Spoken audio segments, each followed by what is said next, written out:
Hey, welcome back to American Truck Simulator. I'm David Steele and here's my truck. A little hard to see in the night. This is a Freightliner FLB. It's back in a cab over today, everyone. It's finished in that delightful metallic orangey colour. But first things first, I'm going to negotiate my way around here. Going to see if they've got any jobs for us at this coastline mining facility. And then we'll see what they've got, and we'll talk a little bit about what we're doing today in this truck and what this means. Yeah, I like the colour. It's a little hard to tell what it's like in artificial, well, in simulated artificial light. I like it. Okay, let's go ahead and park it up there. Let's see what they've got in the freight market. Okay, Stones to Truckee, California, and trip to Salina with wheel loader. I like the thought of that one. I think that's got a bit of potential. Is that the heaviest that we can take? Yeah, I think it is. Well, I don't mind a lighter trip today. Let's see, what does this one weigh? 50,000. That's even heavier. Yeah, I think I want to go back to the doubles. What the dumper weighs?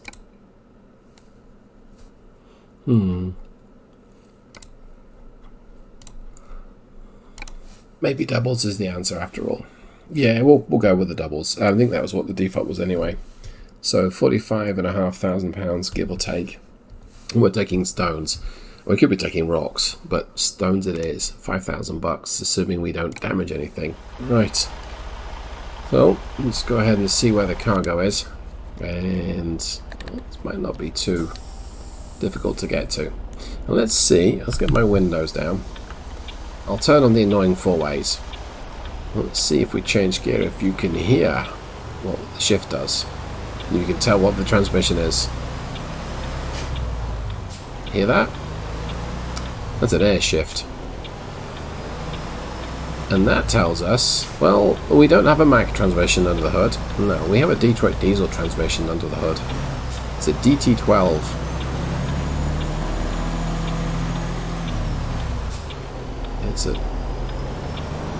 She's managing this gradient pretty well. I gotta turn around now. Let's see, how much space do I have? A little hard to tell there. Let's try that. Okay, I think I've got enough to be able to turn around, and I might even just use this view just for a change. Let's see how well it works. Yeah, so we're running a DT12, an overdrive Detroit Diesel 12-speed transmission under the hood. This has got a 3.08 final drive. That's a little shorter than the stock 2.85 that you find on a lot of Cascadias. Okay, here we go. Switch back to this view, I think. There we go. And that's not necessarily a bad thing in this case. There we go. But I deliberately went with the slightly shorter final drive today. And that's because under the hood we have a DD13, a 350 horsepower. This is the engine that Zach asked me about in, I think it was a Steam comment on the mod pack. Now, to be fair, Zach had also asked me about that before, and I said, hey, you might want to remind me about this because I'm going to forget. And he did, and that's good. This engine is interesting because originally I didn't see it. The Detroit Diesel's website doesn't show. I'm going to get my windows closed. Let's use my engine brake here. Actually, no, it's just used to use my service brake. Yeah, the Detroit Diesel website, I think it's Demand Detroit, did not show. Wow, we're picking up speed down this hill. This 350 horsepower engine.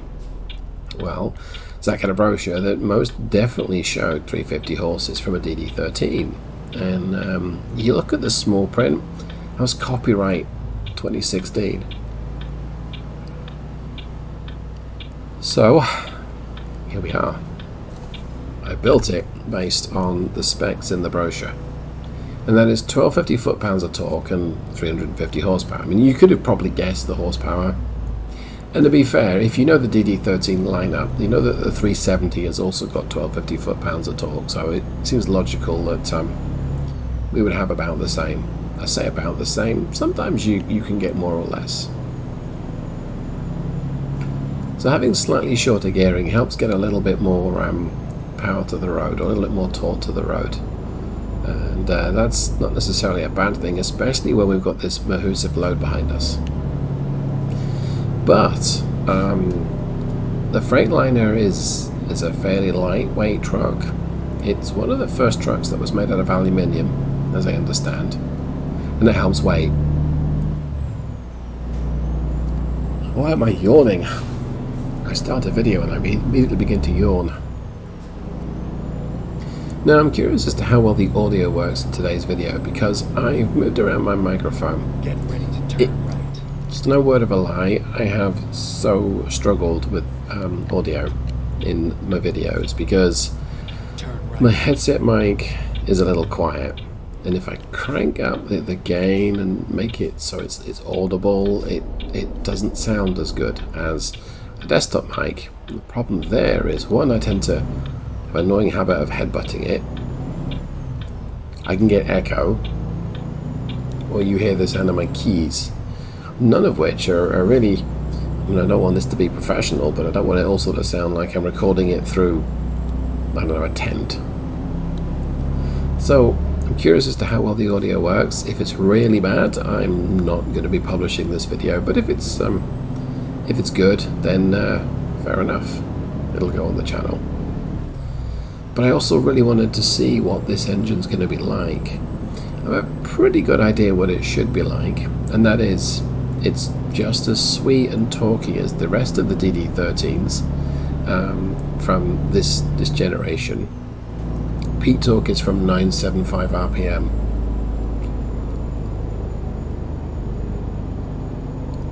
And we're testing that right now. Yeah, see, it was perfectly happy to pull down as low as maybe 950 RPM there. And it will downshift. It's just the way I've set it up. It's going to want to use that torque. It's going to want to short shift. Not a reference, Sandy. Excuse me. But the idea is it wants to conserve fuel. The transmission, if it's found in a Freightliner or a Cascadia, I should say, that's what it's all about.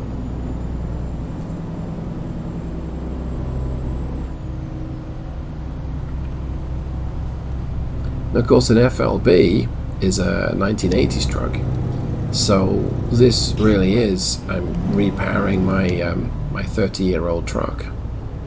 Well, 25-year-old, 30 years. Actually, no, it's more than that. Wow. Wow, since when did the 80s become so long ago? So I think if you were going to repower a Freightliner FLB, and if you did have a good relationship with your local Freightliner dealer, this might be a solid choice for you. Of course, you might want a DD15 or a DD16, but maybe your budget says it's got to be a DD13.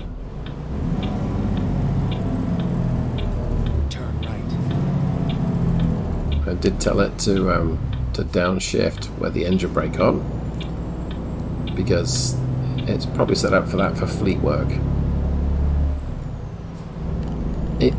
It's very manageable.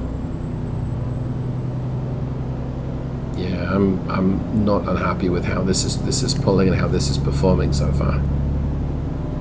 This is a noticeable gradient, shall we say. I'm giving it a fair boot of power, and it's slowly picking up speed. Guess we should lean forward at this point, right? Yeah, and again it shifts up, puts 1200 revs on the tacho, and it will happily shift up, put 1000 on there. but I guess not going up a hill. Now I'm going to give it a squeeze more power because we're losing speed. See if it downshifts. Alright, that's now full power. And I think it's holding 1100 revs. Yep, it's actually gaining. Although I think we've crested the hill. So that's a pretty efficient way to climb a gradient. You lock the engine down. Now, really you want to be in a gear that you can accelerate. And I was not at that point. But that's better than racing up it through the lower gears using all the revs. So peak power with this engine is produced at just over 1600 RPM. And the governor is 1900. At 1900 it's producing a little over 310 horsepower. So you are down 40 horsepower from its peak. It's not an engine that you really want to wring out.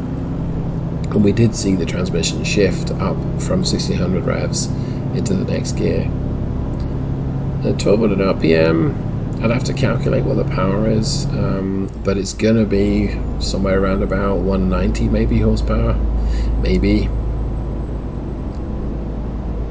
Is that right? No, it'll be a little more than that, maybe 260, 270. Again, I'd have to calculate that, and I'm not going to do that right now. I'm driving. But let me see. 55 is about 1100 revs. That looks about right. And my instantaneous mileage when we start to cruise, it's showing on the trip computer. It's gone up to 9 to 10, but we're not really on flat ground yet. And that's more or less what I would expect. Okay, we'll stay in this line. Is anything behind? No, that seems to be it. Okay.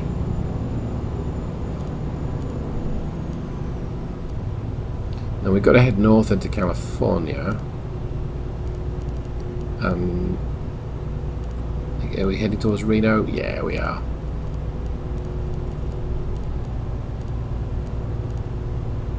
Keep left. So perfectly happy to cruise along at 55. I think 65 will be a bit of a challenge.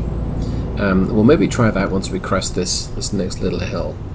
But at that speed, you reach the point where you don't have enough power to drive the truck along at that speed, or certainly not comfortably. But we'll try it. Here's the top of the hill. Pop it up to 65. I'll not stretch for 70 just yet. And let's see if we can do it.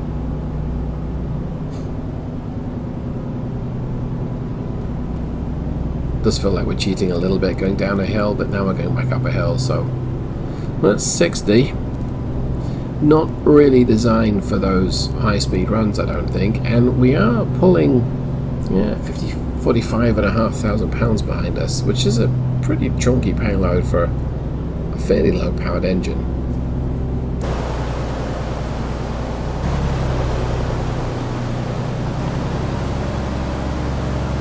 But doesn't really feel too disadvantaged.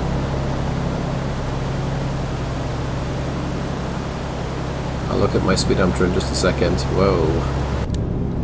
Yeah, I cannot drive in third-person view. Well, that's not true. I cannot drive very well in third-person view is maybe more accurate. We get to a straight bit. Yeah, I'm going down a hill right now, so I can probably push 70. No, what the heck, let's just try it. What's the worst that happens, right? Yeah, I know, we crash.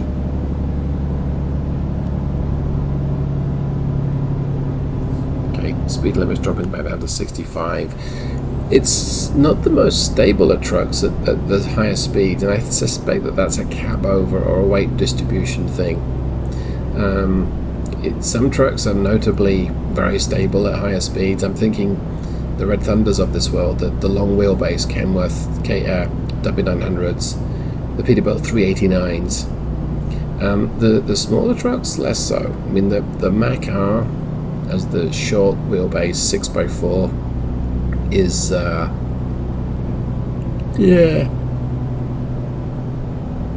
keep yawning, but is not the most stable. And any cab over as a 4x2, which right now is pretty much just the FLB, you feel every bump. But it is a pretty colour. I'm just all over the, yeah, I'm all over the place. I need to not do that.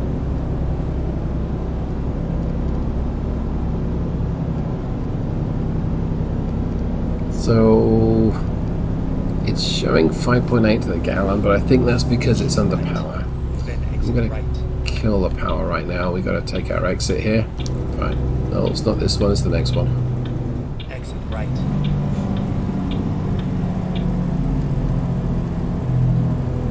Feel a little bit too quick for this, but we'll let the engine brake do its thing. Okay.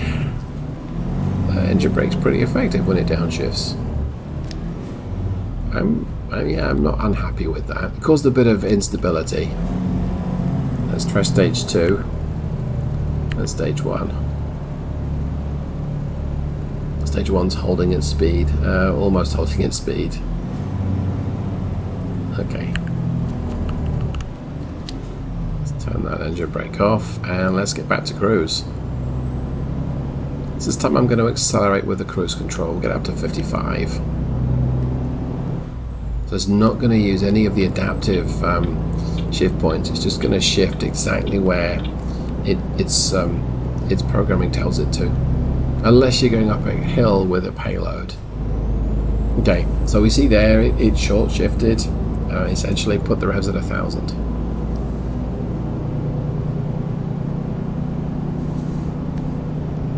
It's like we've got to merge right.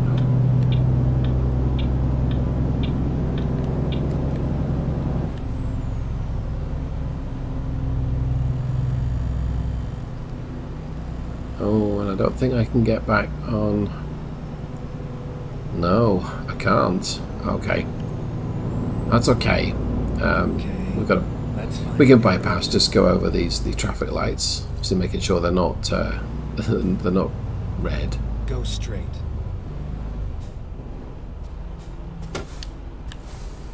Right, let's get my parking brake on so I can take a look at this. And the light's a bit weird. So yeah, while it pulls up this hill, that was a little worrying. That almost didn't pull it up the hill there. That would have been extremely hard on the clutch or clutches. So yeah, don't buy a used DTE overdrive transmission if it's being pulled out of a Freightliner FLB. I'm not saying it's been abused. It's been thoroughly tested, shall we say. Go straight. What's this guy doing? He's dancing on the tables. This is a little party. He might be miming. Is there music playing?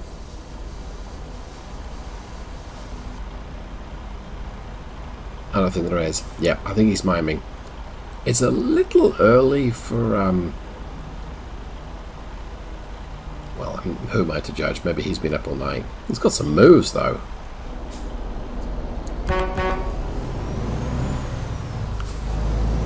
Right, let's get back on the job at hand, I think, here. Okay, so that hill start was not the smoothest of hill starts. We rolled back quite a chunk. And I was giving it a bunch of power just to get the thing rolling. Let's try again on the cruise control, get it up to 55. Yep, as expected, it's short shift down the gradient, but that's what it does. Comes to flat ground. Tell everyone we're going to merge left.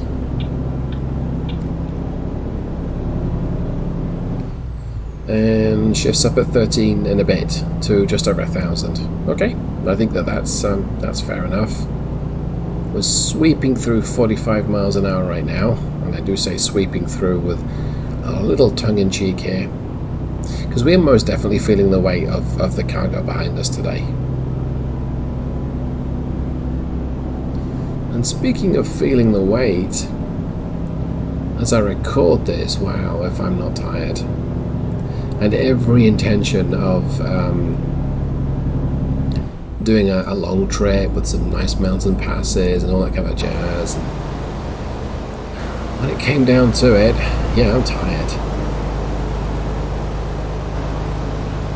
but I could not pass up taking this low roof FLB, which is unable to steer, so it seems, on a bit of a trip. I just really wanted to get my hands on the DD13. It should not be a difficult engine to set up.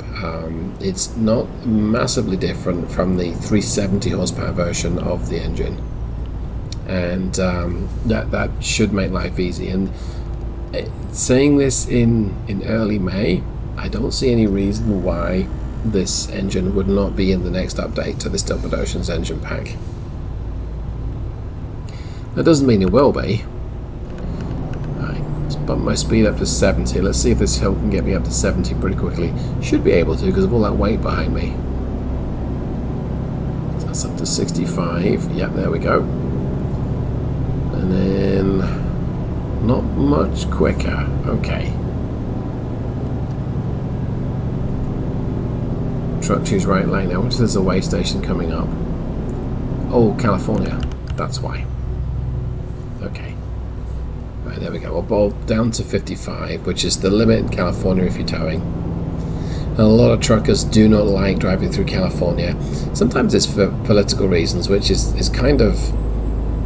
I mean, it's not the state's, not the country's fault. County, the area, the land's fault, and it's likely not the fault of most of the people that live in California. Just that proportion that voted the way that you didn't want them to vote. Anyway, putting all that aside, the speed limit is another reason why a lot of truckers don't want to truck through California, because 55 feels painful. And right now, I'd be grateful to 55. I'm creeping down towards 40 up this hill and back in Nevada County. Okay. So Nevada County is in California, butted up against Nevada. I mean, it seems sensible. Maybe. Yep. Way station 1 mile. We've managed to hold on to 40. We only dropped 1 gear, but we're still bleeding a little bit of speed. I think we're about to crest the hill.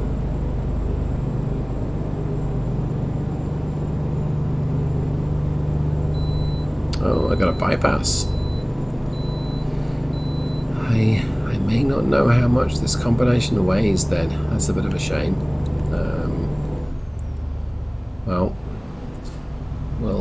It's a shame because I'm curious. I would imagine I can check the tear weight of the trailers, but they're probably 20,000 pounds, so you're looking at 65. We might be close to 80,000 pounds today, which I don't think is that bad at all when we consider the amount of cargo that we're carrying. I want to be in the right-hand lane. This is the agricultural inspection as you enter California.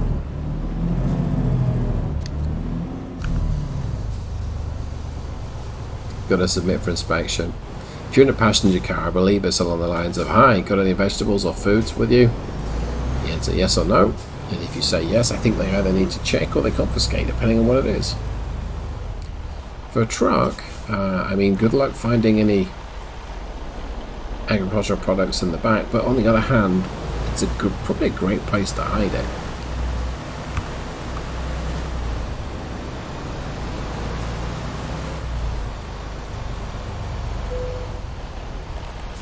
Alright, Gov.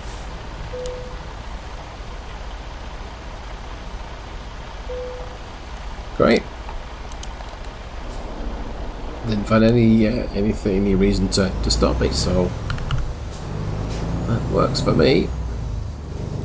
And we must be pretty close here, 27 miles from our destination, so... And the rest of the trip is not the most exciting, I gotta say. But I think actually I'm going to wrap up today's video, so I hope that you enjoyed it.